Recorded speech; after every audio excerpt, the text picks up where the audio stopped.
Hi dears, welcome back to our family.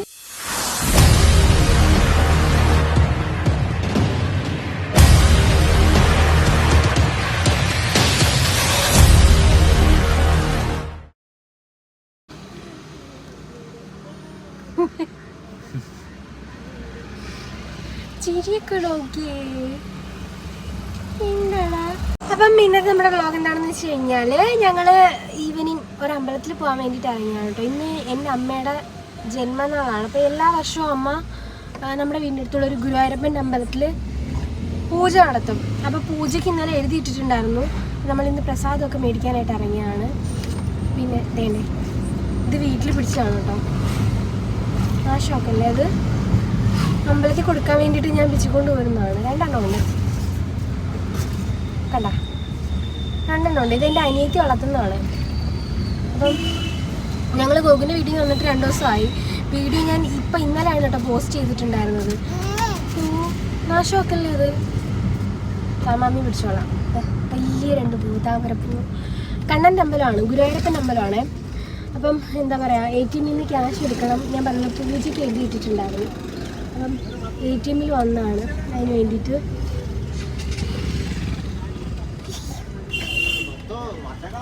അതിൻ്റെ ഇടയിൽ കൂടെ ഭഗവാന് കൊടുക്കാനുള്ളതാണ് പറഞ്ഞു. അപ്പം നമ്മൾ ഇവിടെ കയറിയിട്ട് നേരെ അങ്ങോട്ടേക്ക് പോവുകയാണ്. അതിൻ്റെ ഒരു കുട്ടി വ്ലോഗ് എടുക്കാമെന്ന് വിചാരിച്ചതാണ്. പിന്നെ വേറെ പ്രത്യേകിച്ച് വിശേഷമൊന്നുമില്ല. ഇങ്ങനെയൊക്കെ പോണ് അല്ലേ ഗോകു? മോശമായിട്ടല്ലോ. അപ്പോൾ ഇതാണ് നമ്മുടെ കുട്ടി താമരക്കുളം കേട്ടോ. ഇത് ഒരു എന്താ പറയുക, ആ ഒരു ടാങ്ക് പോലെ സംഭവം ഉണ്ടാക്കിയിട്ട് അതിൻ്റെ അകത്ത് താമര വെച്ചാണ്. ആദ്യമേ ഞാനൊരെണ്ണം പിച്ചി കാശി ബേബീൻ്റെ കയ്യിൽ കൊടുത്തു. കാണാൻ നല്ല ഭംഗിയാണ് കേട്ടോ. മറ്റേ എന്തോ ഈ 1000 ദളം എന്തോ അങ്ങനെ എന്തോ പറയുമല്ലോ, അങ്ങനെ എന്തോ ഒരു ഫ്ലവർ, അങ്ങനെ എന്തോ ഒരു താമരയുണ്ട്, ആ പിങ്ക് കളറ്. ഇതിനൊക്കെ ഓരോരോ പേരുകളുണ്ട്. അതൊന്നും എനിക്ക് കറക്റ്റായിട്ട് അറിയത്തില്ല. ഞാൻ പറഞ്ഞല്ലോ ഇതൊക്കെ എൻ്റെ അനിയത്തിയുടെയാണ്. അപ്പോൾ അവക്കേ അറിയുള്ളൂ. ഞാനിത് പിച്ചി കൈ കൊടുത്തപ്പോഴത്തേന് ഇതേണ്ട ആൾ കളിയും കാര്യങ്ങളായിട്ട് ഇരിക്കുകയാണ്. അതിൻ്റെ തണ്ട് ഒടിച്ച് ഞാൻ നീളത്തിൽ തണ്ടെടുക്കാമെന്ന് വിചാരിച്ചു. ഇന്നലെ എനിക്ക് തോന്നുന്നു കൃഷ്ണൻ്റെ വിഗ്രഹത്തിൻ്റെ സൈഡിൽ 2 വെച്ചത് ആ താമരയായിരുന്നു തോന്നുന്നു, അല്ലേ നമ്മൾ കൊണ്ടുകൊടുത്ത താമരയായിരുന്നു തോന്നുന്നു. വേണ്ടേ ഞാനും ഒരെണ്ണം പൊട്ടിച്ചെടുത്തിട്ടുണ്ട്. അങ്ങനെ 2 എണ്ണവുമായിട്ടാണ് ഞങ്ങൾ ഇതാ പോകാനായിട്ട് ഇറങ്ങുന്നത്. പിന്നെ ഞാൻ വെള്ളത്തിൽ ഇത് കുഞ്ഞെടുത്ത് താഴെ ഇട്ടുകൊണ്ടിട്ട് വെള്ളത്തിൽ നനച്ചിട്ടാണ് കേട്ടോ എടുത്തിട്ടുണ്ടായിരുന്നത്. പിന്നെ ഞങ്ങളിത് അമ്പലത്തിലെത്തിയപ്പോഴത്തേന് സന്ധ്യാനേരം കഴിഞ്ഞിട്ടുണ്ടായിരുന്നു കേട്ടോ. ഇത് പ്രാക്കുളത്ത് ഗുരുവായൂരപ്പൻ്റെ ക്ഷേത്രമാണ്. ഭയങ്കര വലിയ അമ്പലമൊന്നുമല്ല, ഒരു കുട്ടി അമ്പലമാണ്. അമ്മയുടെ എല്ലാ പിറന്നാളിനും ഇവിടെ നേർച്ച നടത്താറുള്ളതാണ്. അങ്ങനെയാണ് നമ്മളിവിടെ എത്തിയത്.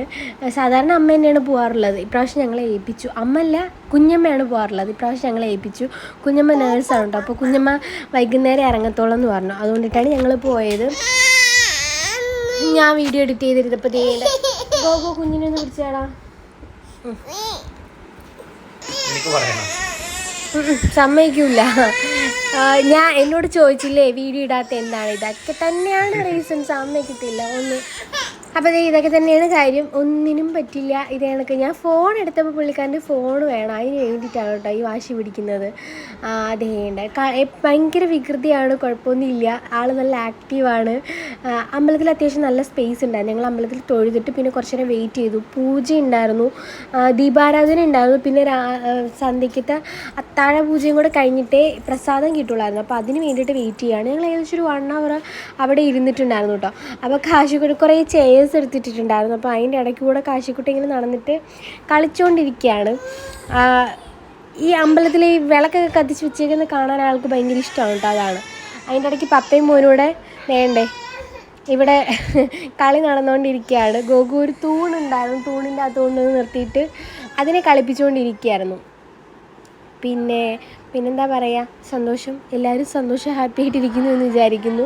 ഇവിടെ ഇതൊക്കെയാണ് വിശേഷങ്ങൾ. ഇങ്ങനെ വികൃതിയും കാര്യങ്ങളായിട്ട് അവൻ നടക്കുന്നു, അവൻ്റെ പിറകെ ഞങ്ങൾ നടക്കുന്നു. അതാണ് ഇപ്പോഴത്തെ ഒരു മെയിൻ ഹോബി എന്ന് പറയുന്നത്. അവിടെ പോച്ച നിൽക്കുന്നുണ്ടോ, അതിൻ്റെ ഇടയ്ക്കൂടെ മറ്റേ നമ്മുടെ ടൈലിട്ടേക്കുന്നതിൻ്റെ ഇടയ്ക്കൂടെ പോച്ച നിൽക്കുന്ന കണ്ടിട്ട് പോച്ച പറിക്കാനുള്ള തത്രപ്പാട് നടത്തിക്കൊണ്ടിരിക്കുകയാണ് ആശാൻ. അപ്പോൾ ഇത് ഞാൻ പിറ്റേ ദിവസമാണ് ഇന്നലത്തെ ബാക്കി വീഡിയോ എടുക്കുന്നത്. ഇന്നലെ രാത്രി വൈകുന്നേരം വേറെ പണിയൊന്നും ഇല്ലായിരുന്നു. അമ്പലത്തിൽ കുറേ നേരം ഞങ്ങളവിടെ നിന്നു. ഒരു 1 മണിക്കൂറോളം ഞങ്ങൾ അമ്പലത്തിൽ സ്പെൻഡ് ചെയ്തു. സത്യത്തിൽ ഇന്നലെ അവിടെ അമ്പലത്തിൽ വിളക്ക് കത്തിച്ച് വെച്ചിട്ടുണ്ട്, ഞങ്ങൾ അതിന് ചെന്ന് കത്തിക്കേണ്ടത്. പക്ഷെ അറിയത്തില്ലായിരുന്നു. അമ്മയുടെ ചെറപ്പായിരുന്നു, അമ്പലത്തിലെ ചെറപ്പ് നടത്തിയത് അമ്മയുടെ വകയായിരുന്നു ഇന്നലത്തെ ദിവസത്തിൽ. അതായത് വൃശ്ചിക മാസമല്ലേ അത്. പക്ഷെ അറിയത്തില്ലായിരുന്നു, ഇല്ലെങ്കിൽ ഞങ്ങൾ നേരത്തെ പോയേനായിരുന്നു. അപ്പോൾ അതിൻ്റെയൊക്കെ വീഡിയോ എടുക്കാമായിരുന്നു. അറിഞ്ഞില്ല. കുഞ്ഞാൻ്റെ വിളിച്ച്, അതായത് എൻ്റെ കുഞ്ഞമ്മയുടെ വീടിൻ്റെ അടുത്തുള്ള അമ്പലമാണ്. കുഞ്ഞാൻ്റെ വിളിച്ച് പറഞ്ഞു, മോളെ നീ 6:30 വന്നാൽ മതി, അതായത് കുഞ്ഞിനെയും കൊണ്ട് എനിക്ക് അത്രയും നേരം നിൽക്കാൻ പറ്റൂലല്ലോ, അതുകൊണ്ടിട്ട് 6:30 വന്നാൽ മതി എന്ന് പറഞ്ഞത്. അതനുസരിച്ചാണ് ഞങ്ങൾ ഇറങ്ങിയത്.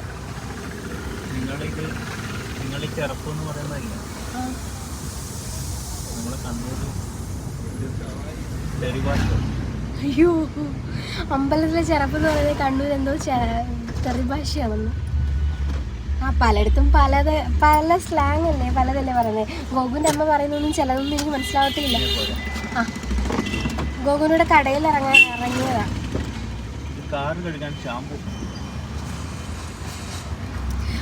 ഇന്നലെ ആരാണ് ഞാൻ വീഡിയോ ഇട്ടപ്പോൾ എന്നോട് ചോദിച്ചത് എന്താ വീഡിയോ ഒന്നും ഇടാത്തതെന്ന്. ഞാൻ ഓൾറെഡി പറഞ്ഞിട്ടുണ്ടായിരുന്നു, കുറച്ച് ഫിനാൻഷ്യൽ പ്രോബ്ലംസ് ഒക്കെ ഉണ്ടായി. അപ്പം അതിൽ നിന്ന് ഫുള്ളായിട്ട് അങ്ങനെ റിക്കവർ ആയിട്ടില്ല. അതാണ് കേട്ടോ അതിൻ്റെ ടെൻഷനും കാര്യങ്ങളും. മൈൻഡ് ശരിയല്ല എന്നുണ്ടെങ്കിൽ നമുക്കൊന്നിനും എല്ലാത്തിനകത്തൊന്ന് എൻഗേജ്ഡ് ആവാനായിട്ടൊരു മൈൻഡ് ഉണ്ടാവില്ലല്ലോ. അതാണ് സംഭവം. എനിക്ക് അങ്ങനെ മൈൻഡില്ല. എല്ലാം ഇങ്ങനെ ചെയ്യണം എന്നൊരു മൈൻഡ് വരും. അന്നേരം ബുദ്ധി പറയും ചെയ്യാൻ, മനസ്സ് പറയും ചെയ്യണ്ടെന്ന്. അതാ ഇപ്പോഴത്തെ അവസ്ഥ. കുഴപ്പമൊന്നുമില്ല. എല്ലാം എപ്പോഴും നല്ലത് മാത്രം തന്നുകൊണ്ടിരുന്നത് നമുക്ക് അഹങ്കാരമായി പോകും. അതുകൊണ്ടിട്ട് ദൈവം ഉണ്ടാക്കി പരീക്ഷിക്കുന്നതാണ് എന്ന് ഞാൻ സ്വയം എന്നോട് തന്നെ പറയാം. എനിക്കൊരു ജ്യൂസ് കുടിച്ചാൽ കൊള്ളാമെന്നുണ്ട്. ഇങ്ങോട്ട് വരട്ടെ പറയാം. കാശി ബേബി അവിടെ ഉറക്കമാണ്. ഞാൻ പകൽ അങ്ങനെ കിടന്ന് ഉറങ്ങത്തില്ല. ഇന്ന് ഞാൻ എന്തായിരുന്നു, രാവിലെ പാല് കൊടുത്തിട്ട് ഇത്തിരി കഞ്ഞിയും കൊടുത്ത് ഇതിനകത്ത് ഞാൻ കുഞ്ഞിന് പാല് കൊടുക്കുന്നത്, അതായത് പശുവും പാല് കാച്ചിയത് ആണെന്ന് പറഞ്ഞിട്ട് ഞാൻ ഒരു വീഡിയോയിൽ പറഞ്ഞപ്പം ആരാണ്ട് കമൻറ്റ് ഇട്ടായിരുന്നു, ചേച്ചി കുഞ്ഞുങ്ങൾക്ക് പശുവും പാല് അനിമൽ മിൽക്ക് കൊടുക്കരുത്, 1 ഇയർ ആയാലും കൊടുക്കാൻ പാടില്ല എന്ന് പറഞ്ഞിട്ട്. അപ്പോൾ മോനെ കാണിക്കുന്നത് ഹോമിയോ ആണ് കേട്ടോ, ഹോമിയോ ഡോക്ടറാണ് കാണിക്കുന്നത്. അപ്പോൾ ഞാൻ കുഞ്ഞിന് പനിയായിട്ട് ഡോക്ടറെ കാണാൻ ചെന്നപ്പോൾ ഡോക്ടറോട് ഞാൻ ചോദിച്ചു, ഇത് എനിക്ക് പാല് കൊടുക്കുന്നൊരു കുഴപ്പമുണ്ടോ? അന്നേരം പറഞ്ഞു ഇല്ല, കുഴപ്പമില്ല, നേർപ്പിച്ച് കൊടുത്താൽ മതി, വേറെ പ്രശ്നമൊന്നുമില്ല, കൊടുത്തോളാൻ പറഞ്ഞു. ഡെയിലി 2 ഗ്ലാസ് പാല് കൊടുത്തോളാൻ പറഞ്ഞു. എനിക്കൊരു ജ്യൂസ് കുടിച്ചു തരും റാങ്ങലത്തെ കടയിൽ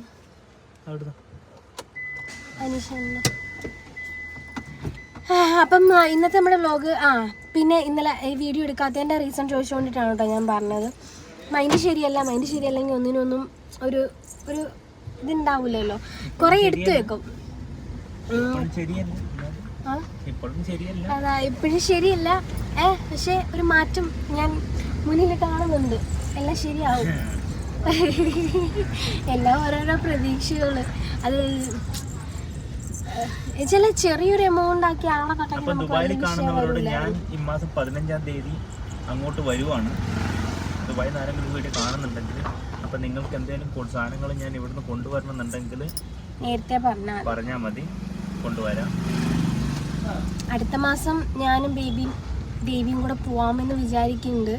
എൻ്റെ സ്കാനും കാര്യങ്ങളൊക്കെ കഴിഞ്ഞിട്ട് വേണം അതിനെ പറ്റിയിട്ടൊരു ഡിസിഷൻ എടുക്കാൻ വേണ്ടിയിട്ട്. അമ്മ പോയി, ഞങ്ങളുടെ അമ്മ പോയി കേട്ടോ. അത് അമ്മയുടെ റൂമായിരുന്നു നമ്മള് മെസ്സാക്കിയത്, അതായത് ഞാനും സ്റ്റാഫും മെസ്സാക്കിയത്. അപ്പൊ എനിക്ക് അവിടെ പോയിട്ട് വേണം ഗോകുന് റൂം തപ്പാൻ വേണ്ടിയിട്ട്. തപ്പാനല്ല, എനിക്ക് റൂമുണ്ട്, അതൊന്ന് സെറ്റപ്പാക്കി എടുക്കാം. ഇപ്പൊ ഈ അവസ്ഥയിൽ ഇവിടെ അവിടെ കൂട്ടിപ്പോയി കഴിഞ്ഞാൽ ഇവിടെ അവിടെ പണിയെടുക്കുന്നത്. ഓൾറെഡി കണ്ണൂർ എറണാകുളത്തെ വീട് 50 ഞാൻ ഇറങ്ങണ്ടല്ലോ. പക്ഷെ നിന്റെ അക്കൗണ്ടായിരിക്കും. എടാ വണ്ടി ഇവിടെ ഇടാൻ പറ്റൂലടാ ഗോകു. ബാഗിൽ വണ്ടി ഇരുന്നില്ലേ, സ്ഥലം ഉണ്ടോ? ബാക്കി വീട്ടിൽ ചെന്ന് കൊടുക്കാം. അങ്ങനെ ഞാൻ കയറി ഒരു ജ്യൂസും കുടിച്ച് ഒരു ഷെറിയും മേടിച്ചു. ചോദിച്ചു നോക്കാം. അമ്മൂച്ചോട് വരണോ ചോദിക്കും. അവർക്ക് വണ്ടി ഉണ്ടല്ലോ, അതിൽ വരട്ടെ, ചോദിച്ചു നോക്കാം.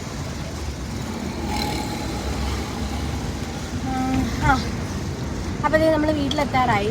ഇന്ന് വേറെ ഞാൻ അതിൻ്റെ അകത്ത് പ്രത്യേകിച്ചൊന്നും പറഞ്ഞില്ലല്ലോ. പിന്നെ ഇന്നലെ ആ കമൻസ് ഒക്കെ കണ്ടുകൊണ്ടിട്ടാണ് ഞാൻ അയച്ചു തന്നെ പിന്നെ വീഡിയോ ചെയ്തേക്കാം പറയാമെന്ന് വിചാരിച്ചത്. വേറെ പ്രശ്നങ്ങളൊന്നുമില്ല. എന്നാലും മെൻ്റലി അത്ര നമുക്ക് ഫിനാൻഷ്യലി കുറച്ച് പ്രോബ്ലംസ് ഒക്കെ വരുമ്പോഴത്തേന് മെൻ്റലി നമ്മൾ ഡൗൺ ആവും. അതാണ് ഇപ്പം നടന്നുകൊണ്ടിരിക്കുന്നത്. ഇനിയിപ്പം ഗോകും കൂടെ പോകുമ്പോൾ ഞാൻ ഒറ്റയ്ക്കാവുമ്പോഴുള്ള കാര്യമാണ് ഇതൊരു കുറച്ചും കൂടെ ടാസ്ക്. പക്ഷെ പോവാതെ നടക്കത്തില്ല. കാര്യം കടയുടെ കാര്യം ഭയങ്കര അവതാളത്തിലാണ്. ഗോകു ഉണ്ടായിരുന്ന പോലത്തെ സിറ്റുവേഷൻ അല്ല ഇപ്പോൾ ഉള്ളത്. സ്റ്റാഫ് മാത്രമാണ് കടയിലുള്ളത്. അപ്പം അത് കടയുടെ കാര്യം സീനാവുന്നത് കൊണ്ടിട്ട് പോയേ പറ്റൂ. ഇല്ലെങ്കിൽ ഞാൻ വിടൂലായിരുന്നു. ഇപ്പം ഞാൻ ഇപ്പോഴേ പോകണ്ട, നമുക്കെല്ലാം കഴിഞ്ഞിട്ട് ഒരുമിച്ച് പോകാമെന്നൊക്കെ ഉള്ള പ്ലാനിലായിരുന്നു. പക്ഷേ നിന്ന് കഴിഞ്ഞാൽ ശരിയാവത്തില്ല. നമുക്ക് സ്വന്തമായിട്ടൊരു സ്ഥാപനം ഉള്ളപ്പം അതിനൊരു വില തന്നെയാണ്. അത് നഷ്ടപ്പെട്ടു പോകുമെന്നൊരു സിറ്റുവേഷൻ വന്നു കഴിഞ്ഞാൽ പറ്റത്തില്ല. അതാ. പിന്നെ ഗോകുവിന് പോകാൻ തീരെ താല്പര്യമില്ല കേട്ടോ. നാട്ടിലെ കാര്യങ്ങളെല്ലാം ക്ലിയർ ആയിട്ട് പോകാം എന്നുള്ളൊരു ഇതിൽ നിൽക്കുമായിരുന്നു. ഇപ്പോഴും മൈൻഡ് എനിക്ക് തോന്നുന്നു പോകണുണ്ടോ 2 മൈൻഡിൽ നിൽക്കുക. പക്ഷേ പോവാതെ കാര്യങ്ങളൊന്നും നടക്കും.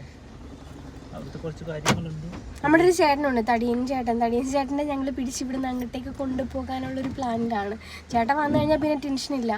ഗോകു ഇല്ലെങ്കിലും ചേട്ടൻ എല്ലാ കാര്യങ്ങളും നോക്കിക്കോളും എന്നുള്ളൊരു വിശ്വാസം എല്ലാം ഉള്ളതാണ്.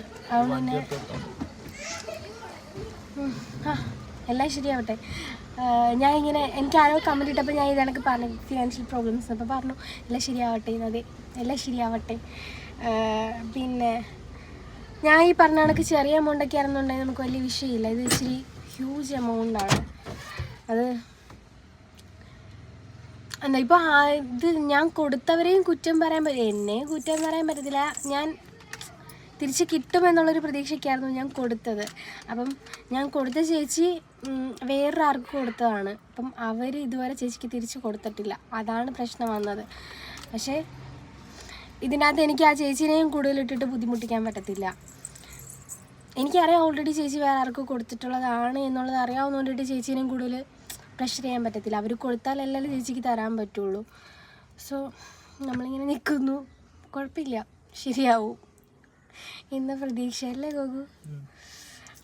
പിന്നെന്താ, എൻ്റെ മുടിയൊക്കെ ചീത്തയായി. ഞാൻ എന്തേ ഇട്ടേക്കുന്നുണ്ടോ? ഇത് എനിക്ക് ഫാത്തിമ നൈറ്റീസ് എന്ന് പറയുന്ന ഇൻസ്റ്റഗ്രാം പേജിൽ നിന്ന് അയച്ചു തന്നെ കേട്ടോ. ഞാൻ സൈഡിൽ ഇതിൻ്റെ വേറെ പിക്സ് കൊടുക്കാം. എനിക്ക് 4 അവർ അയച്ചു തന്നു. നല്ല നൈറ്റീസ്. ഇത് കോട്ടൺ ആണ്. ആക്ച്വലി ഞാൻ നൈറ്റി അങ്ങനെ ഇടാറില്ല. എനിക്ക് ഷോർട്ട് നൈറ്റീസ് ഉണ്ട്, പക്ഷേ ഫുൾ ലെങ്ത് ഉള്ളത് ഞാൻ യൂസ് ചെയ്യില്ല. അപ്പോൾ ആ ചേച്ചി എന്നോട് ചോദിച്ചപ്പോൾ തന്നെ ഞാൻ ചേച്ചീനോട് പറഞ്ഞു ഞാൻ നൈറ്റി അങ്ങനെ ഉപയോഗിക്കത്തില്ല. എനിക്ക് നീളക്കുറവാണ്. എനിക്ക് 146 ഉള്ളൂ കേട്ടോ ഹൈറ്റ്.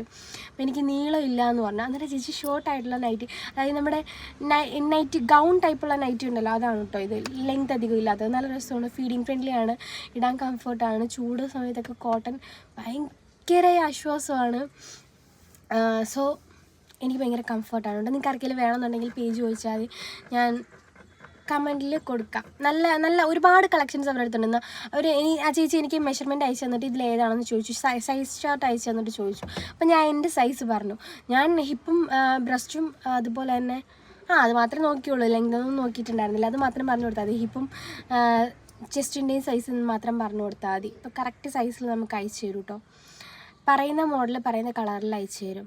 ഒരുപാട് വെറൈറ്റി കളേഴ്സും മെറ്റീരിയൽസും അവരുടെ അടുത്ത് അവൈലബിൾ ആണ്. എല്ലാം ഒരുവിധം എല്ലാം കോട്ടൺ തന്നെയാണ് കേട്ടോ ഉള്ളത്. കോട്ടൺ എടുക്കുന്നതാണ് എപ്പോഴും നൈറ്റീസൊക്കെ വീട്ടിലിടുമ്പം കംഫർട്ട് കോട്ടൺ എടുക്കുന്നതന്നെയാണ്. ചൂടധികം ഇല്ലാതിരിക്കുമല്ലോ. സോ അതുകൊണ്ട് എൻ്റെ ആധാർ എല്ലാം അവൻ്റെ കയ്യിലാണ്. ഞാൻ ഒന്നും അങ്ങനെ കൊണ്ടു നടക്കത്തില്ല. എൻ്റെ കുഞ്ഞിൻ്റെ കാർഡ് മാത്രമേ ഉള്ളെന്ന് തോന്നുന്നു എൻ്റെ കയ്യിൽ. അവൻ്റെ കൊടുത്തു ഞാൻ കൊണ്ട് കളയും എന്നുള്ളൊരു പേടി കൊണ്ടിട്ട് ഞാൻ അത് കൊടുക്കാറില്ല. എൻ്റേതെല്ലാം അവൻ്റെ കയ്യിൽ തന്നെയാണ്. അപ്പോൾ ശരി. അപ്പോൾ വീഡിയോ ഇഷ്ടമായാൽ ലൈക്ക് ചെയ്യുക, ഷെയർ ചെയ്യുക, സബ്സ്ക്രൈബ് ചെയ്യുക. പിന്നെ പ്രാർത്ഥനയിൽ ഞങ്ങളെ കൂട്ടുക. ഇത്രയുള്ളല്ലേ ഗൂഗു?